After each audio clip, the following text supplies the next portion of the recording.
Rebonjour tout le monde, cette fois, c'est pas un moment de coup de gueule, mais un coup d'expliquer quelques petites choses. Et je vais très probablement dépasser 7 minutes, je vous préviens déjà. Alors, pour commencer, en ces temps de crise, on voit de plus en plus de sites proposer des affaires fabuleuses.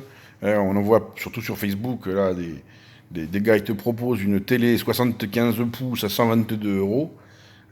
Si tu as une télé à 122 euros de 75 pouces, c'est que tu l'as volée. Et c'est pas tout, il y a des sites qui vous proposent de faire des économies à condition de prendre un abonnement chez eux de 25, 50, 60 ou plus euros par mois. Et en te garantissant que si tu fais venir des gens qui s'abonnent, ben, tu auras des sous. On appelle ça une pyramide de Ponzi. C'est 100% illégal, c'est une escroquerie qui date des années 30, même avant les années 20, que j'ai une connerie, Ponzi. Et on appelle ça aussi faire de la cavalerie, enfin il y a plein de noms pour ça. C'est strictement illégal, et la seule chose que vous allez avoir, c'est perdre 25 euros par mois par un contrat avec tacite reconduction sur carte bleue. Et le seul moyen que vous aurez sera de changer de carte bleue. Et encore, ces cons-là, ils ont le droit de vous poursuivre parce que c'est comme un abonnement et ils ont le droit de vous demander un an. Lisez les petits trucs, c'est dans les trucs que personne ne lit. Des fois, il faut les lire. C'est intéressant. Mais moi, voilà, c'est pour ça que je voulais vous en parler. Parce que faut pas se laisser faire par ce genre de choses, surtout dans les situations où on est déjà tous en train de galérer pour finir nos fins de mois. Je ne m'adresse pas à ceux qui gagnent 5 ou 10 000 euros par mois, mais à ceux qui taffent et qui galèrent tout le temps. Qu'est-ce que tu en penses, Minime? Voilà. Ça, c'est Minime, elle en pense quoi?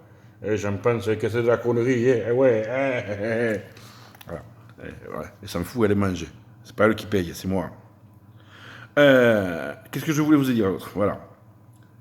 J'entends beaucoup de jeunes dire le 17 novembre, ça sert à rien d'y aller et tout, de toute façon, ça servira à rien, le prix de l'essence, il baissera pas.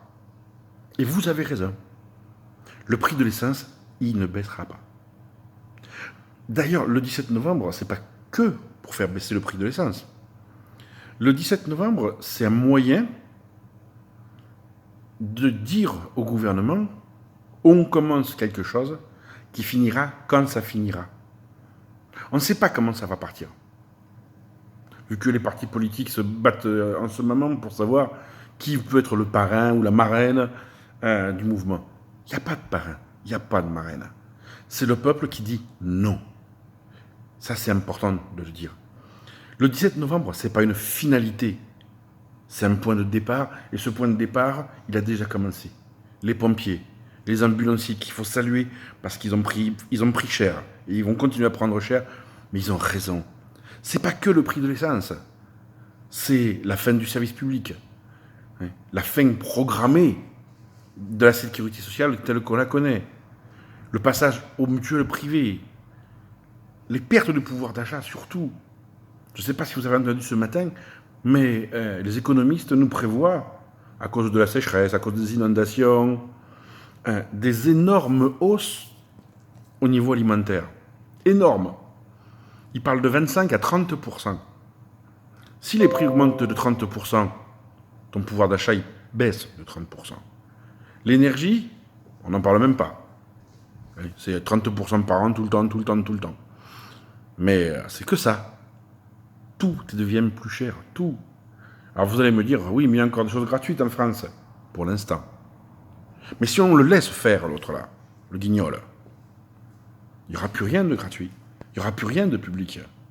Sauf peut-être la police et l'armée pour garder le contrôle sur un peuple qui en pourra plus et qui de plus en plus ira vers des actions répréhensibles, du vol, du dol, de l'escroquerie, comme je vous en parlais tout à l'heure. Tout ça, ça vient de la pauvreté. Et aussi de l'avarice, parce que ceux qui font l'escroquerie souvent, c'est pas les moins, les plus pauvres, hein, rassure-toi. Et oui. Voilà ce que ça c'est important de le savoir. Est-ce que le 17, ça va continuer après le 17? Bien sûr que ça va continuer après le 17.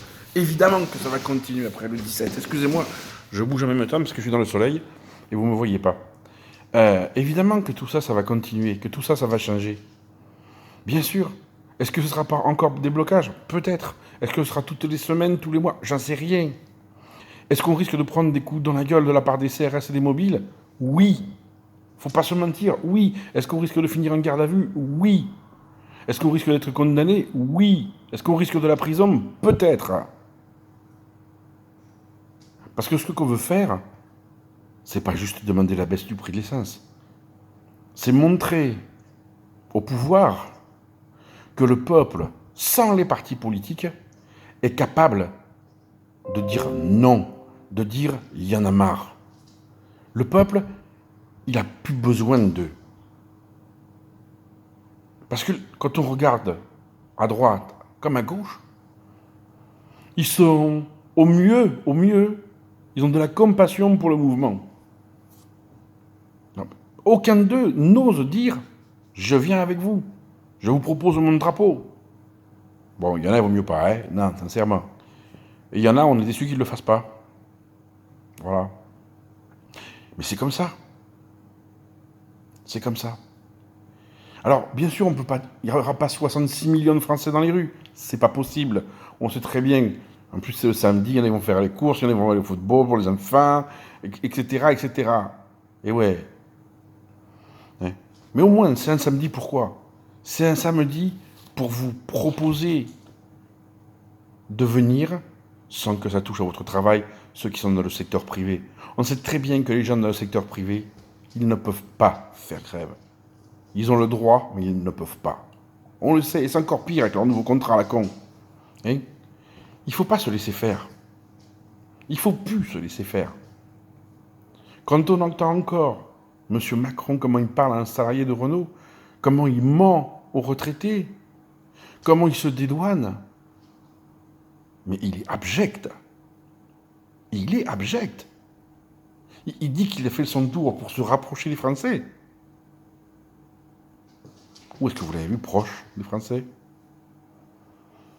Pour lui, un Français, ça gagne plus de 10 000 euros. Hein. Si tu gagnes moins de 10 000 euros, t'es pas intéressant. Il l'avait dit, rappelez-vous, pendant sa campagne. Les autres. Hein, ceux qui prennent le train, le métro, tous les matins.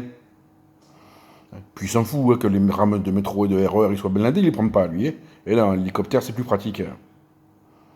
Quand il va le visiter, on met une rame neuve. Hein. On bloque les stations. Puis il prend les bonnes lignes. Hein. Tous les gens que vous voyez dans le métro, quand il y a un président, un ministre, un truc comme ça, c'est pas des citoyens, c'est des fonctionnaires. Triés sur le volet. Et il faudrait quand même pas qu'ils aient une connerie. Hein. Donc voilà. Le 17, c'est le début. Ce n'est pas la fin. Ne vous laissez pas piéger par les médias. Ne vous laissez pas piéger par sur les réseaux sociaux, par les pro-Macron. Pour tous ceux qui vous disent arrêtez, arrêtez, arrêtez. Il ne faut pas arrêter. Il faut y aller. Il faut y aller et franco. Il faut se battre. Hein? Battons-nous, citoyens français. Battons-nous pour nos droits. Quand je dis me battre, c'est bien sûr sans violence. Il n'est pas question d'attaquer les forces de l'ordre. Il n'est pas question d'attaquer les représentations de l'État. Les forces de l'ordre, expliquez-leur qu'ils sont citoyens et que leur devoir est de protéger le peuple. Et quand un tyran est au pouvoir, le devoir de l'armée et de la police, c'est de le renverser au nom du peuple. Il ne faut pas qu'il l'oublie. C'est votre devoir. Votre devoir, c'est pas mettre votre casque, votre bouclier, taper sur la gueule des gens. Rappelez-vous-le. Vous venez du peuple tous. Même si on vous lave le cerveau, en vous disant vous êtes l'élite de la police nationale ou de la gendarmerie. Vous êtes le peuple. Et le peuple, il aime vous nourrir. Il aime avoir confiance en vous. Ne trahissez pas le peuple, vous qui êtes des forces de l'ordre. Ne vous trahissez pas vous-même. Car si vous continuez à suivre bêtement les ordres de ce ministre de l'Intérieur et de ce président, c'est votre âme que vous trahissez. C'est vos parents, vos enfants, votre famille, vos amis. Alors choisis, toi, le policier, choisis, toi, le gendarme. Es-tu un traître ou es-tu un homme? Bonne réflexion, les amis. À bientôt.